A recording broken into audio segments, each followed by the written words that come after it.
A question. I was wondering if you could make a video elaborating more on the second death. What it is, why it happens, why someone could choose it, etc. Why isn't it in most spiritual teachings? Also, how it differs from the Ascension. I have understood that in the second death is when the conscious you is reabsorbed into the I Am Presence and is no more. However, I have also understood that the Ascension is when the conscious you is reabsorbed into the I Am Presence and is no more. So basically, to me, the description is the same for both. However, there must be some difference or reason the Ascension is desirable to the second death, because otherwise, given how hard it is to get out of duality by walking the spiritual path, everyone would just choose the second death to get out of duality, because duality is a pretty difficult state of mind to be in, and human beings have a tendency to choose the easy way. I know this is to some degree me being linear and looking at the worded descriptions, but this has been something I've had trouble with since I heard about the second death and the Ascension a few years ago. Please help. Well, it's a good question. Because the description is somewhat similar. But there is, of course, a major difference in the sense that the Ascension is a completely voluntary decision. Or you could say it's a positive decision, because the conscious you is choosing to reunite with the I Am Presence. In the second death, the conscious you is choosing to continue to run away from the I Am Presence. Because when you go into duality and you are trapped in duality, you are choosing separation from the I Am Presence. Right? This is the whole idea of duality.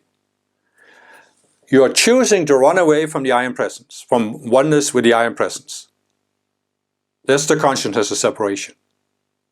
So, okay, so maybe I should just go back, for those who don't know what the second death is. Okay. The law of free will is the basic law. And I've explained in my video on how the world was created, that there are these spheres that are created. Starting with the first one, now we're in the seventh. And there comes a point where a sphere is ready to ascend, because most of the people most of the beings in that sphere, they have walked the upward path towards oneness with their higher selves. So the entire sphere is ready to ascend. But there can be some beings who are not willing to ascend when the sphere ascends. And so there comes a point where you can't allow this minority to hold back the ascension of the majority. So that's when the fallen beings come into being, so to speak, because they refuse to ascend, so they fall into the next sphere that is created. And they do this by using the duality consciousness to deny the ascended masters, to deny their own higher selves, and continually want to create this separate self and want to elevate this separate self to a godlike status. It's an impossible quest, as I explained in that video, but so there can come a point where a being has fallen through several spheres, and it's reached a point where it is confronted with a final choice. Either you choose to engage in the upward path of walking back towards oneness with your higher self, or you will go through the second death, as it's called, which means you no longer exist as a separate being, and all of the energies that the being has invested in creating this separate self are dissolved in something called the court of sacred fire, which exists in the spiritual realm, and it has a very high energy that can, transmute any lower energy.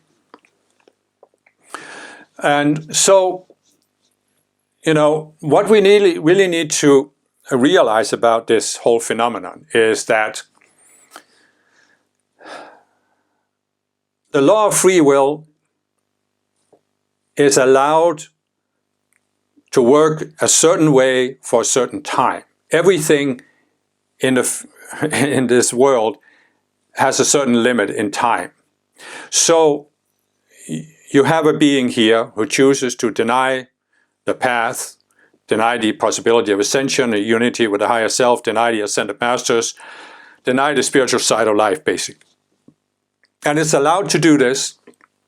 It's allowed to create this separate self and try to make it more and more sophisticated, more and more powerful, almost to a godlike status. It seems like a godlike status in this world. It doesn't seem that way to the ascended masters, because they see it's all based on an illusion and it's all empty.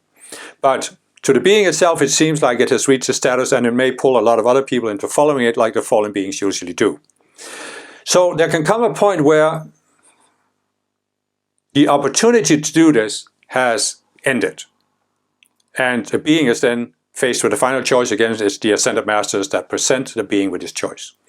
But what is it that decides this? Well, it's again free will, because free will is centered in the conscious you, which is an extension of your I am presence, your spiritual self. But the I am presence also has free will. And the I am presence is not an ascended being. So here's an I am presence. It creates an extension of itself, the conscious you. It sends it into embodiment on a planet, in an unascended sphere. And when the I am presence does this, it gives the conscious you free will. It has a free will. The conscious you has a free will. So here's the conscious you of a certain being. It chooses to go into duality and separation. It gets this idea in its head. I want to create, instead of oneness with my own presence and growing that way, I want to grow horizontally by creating a sophisticated separate self and making it so sophisticated that God has to allow it into heaven. In other words, it can become immortal. And this is impossible. It can never happen, and anybody who has connection with the one mind knows that it can't happen. But the conscious you has been given free will, and it is allowed to take it, perhaps even through several of these spheres, so a very, very long time span. And you see, the reason for this is that when you go into separation, you're constantly struggling, because you're actually creating the opposition yourself. So for most beings, when they have walked this path of struggling for a certain time, it's like they have this experience that's described in the Bible, vanity of vanities, all is vanity. Suddenly the conscious you sees the vanity of trying to create this immortal separate self. And because of free will, it's allowed a very long time span to come to that point. But there are some beings that don't come to that point because their denial is so absolute. Now, as I said, when you go into separation, you're basically walking away from your I am presence. You are denying oneness with your I am presence. And this means that your whole outlook on life, your whole approach to life is based on denial. And as I said, most people come to a point where the denial just breaks, it shatters, and they see the futility of it, they see the vanity of it. But there are some beings that can create such an absolute sense of denial. And that's what happens in some of these fallen beings. It doesn't happen in all fallen beings, but in some of these fallen beings, they have created this almost absolute state of denial where they are unwilling to see this. They will not entertain the idea that it could be wrong. Their basic modus operandi is, I cannot be wrong. I could not have been wrong. And the Ascended Masters cannot persuade such a being. No, none of us can do it. Again, in the book My Lives with Lucifer, Satan, Hitler and Jesus, there's a description of how Lucifer reaches that stage of facing the second death, and the protagonist tries to talk Lucifer into seeing it, but realizes it's futile. And so now you have free will that is centered in the conscious you, has been allowed to outplay itself for a very, very long time. But at the same time, there's the free will of the I am presence. Because if the conscious you goes into this state of separation, the I Am Presence can't ascend. The I Am Presence cannot ascend as long as the conscious you is in separation, especially if it's in denial. So now you have these I Am Presences of these fallen beings that have fallen through several spheres. And these I Am Presences have used their free will to say, I'm going to postpone my ascension in order to give this conscious you more opportunity to voluntarily choose to come back. Because this is what creates the most growth also for the I Am Presence. So the I Am Presence is evaluating, is there a chance that the conscious you could turn around? Or do I no longer believe this is possible? And if the I Am Presence comes to the point where it no longer believes that the conscious you would turn around, then the I Am Presence can say, okay, I've waited so long, I'm not going to wait any longer, therefore, since the conscious you is an extension of me, I am now using my free will to override the free will in the conscious you and say, no more. I will not postpone my ascension to wait for this conscious you. And that's when the Ascended Masters step in, confront that being and says, here's your choices, what do you choose? And now we come to the point where we have a being who's been confronted with this choice, and it sees that it can't continue to build this separate self, but it sees that it has a path to walk step by step back to the I Am Presence. But sometimes a being will look at it and will say, okay, if I am starting this path of oneness or reuniting with my I Am Presence, I have to reverse all of these decisions I made that took me deeper and deeper into separation. And so it looks at how long of a path that is to walk. And sometimes it says, I don't want to do this. And in my view, this is because a being only comes to this point when it has been in this denial. And if it will not let go of its denial, even when it's confronted by this possibility of a second death, it will choose to say, I'm not going to walk the path. I don't want all this trouble. And it's just another cowardly running away, denying, refusal to take responsibility for yourself. Because that's what you're doing when you're in separation. You're refusing to take responsibility for yourself. And so, in a sense, one thing leads to the other. So to me, it's not surprising that some beings choose the second death this way, instead of taking responsibility for all the choices they made and undoing those choices. Now, why isn't that the optimal? Because what is the purpose of the entire world of form? It's growth in consciousness, right?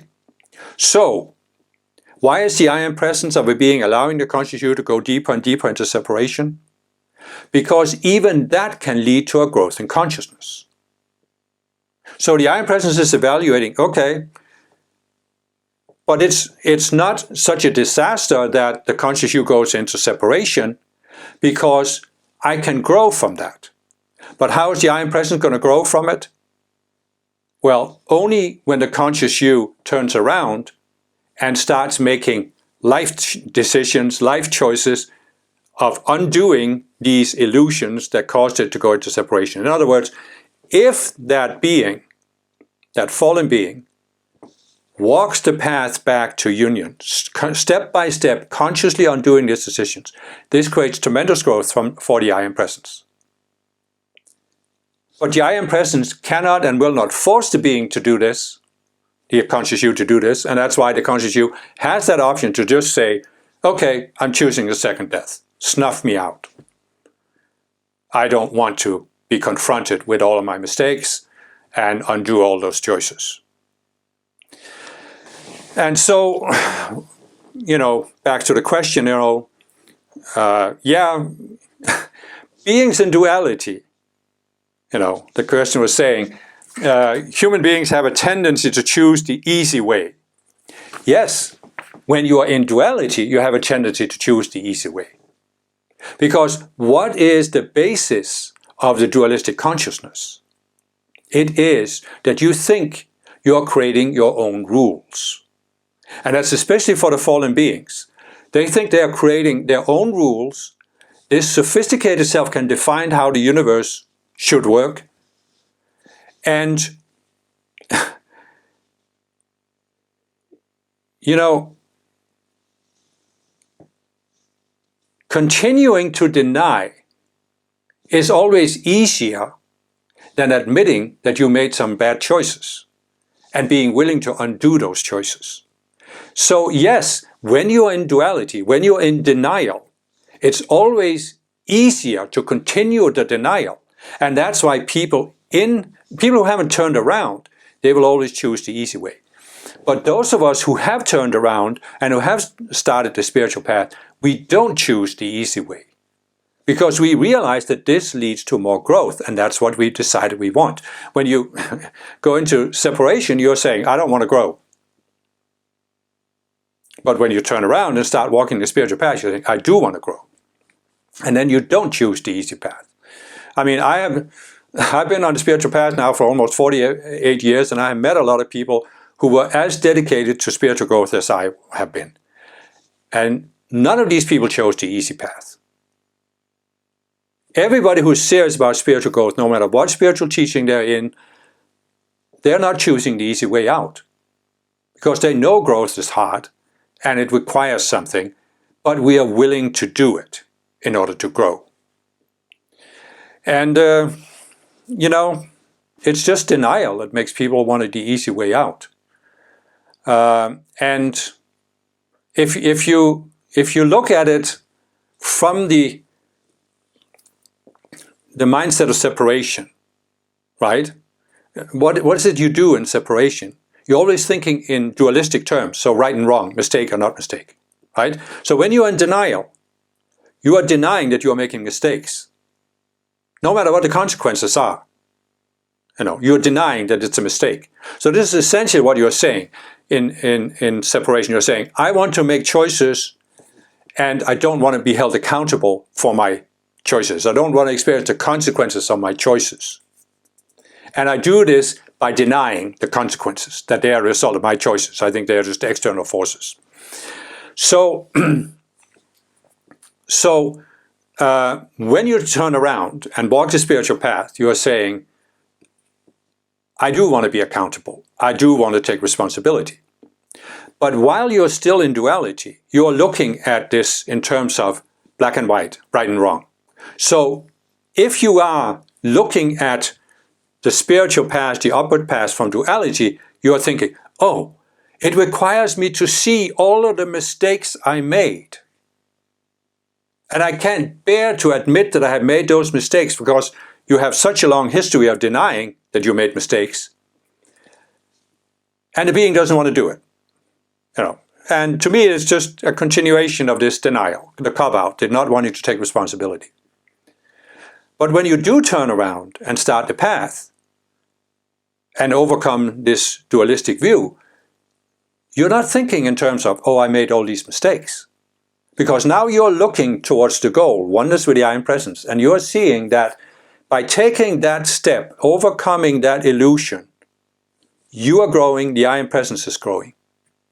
And you're focusing on the positive. The positive is growth.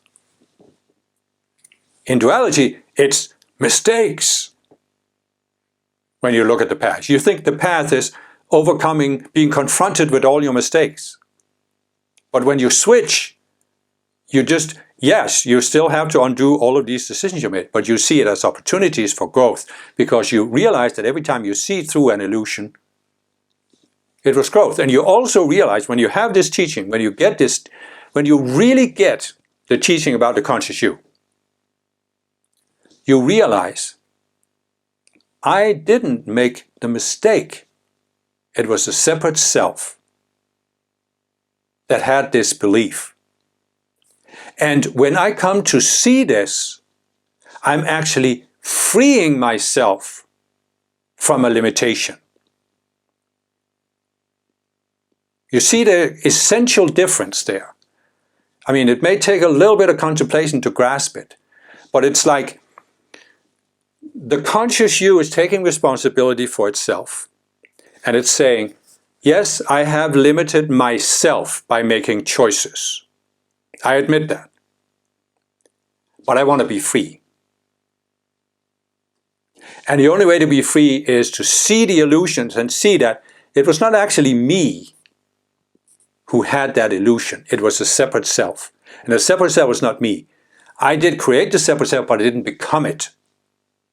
So by separating myself from the self, seeing the illusion, letting the self die, I am more free. And that means that the upward path is not a matter of being confronted with all these mistakes you made. It's a matter of experiencing greater and greater freedom. And that's why, again, the second death, the being is at the lowest, the furthest distance from the I Am Presence. And it just stops there.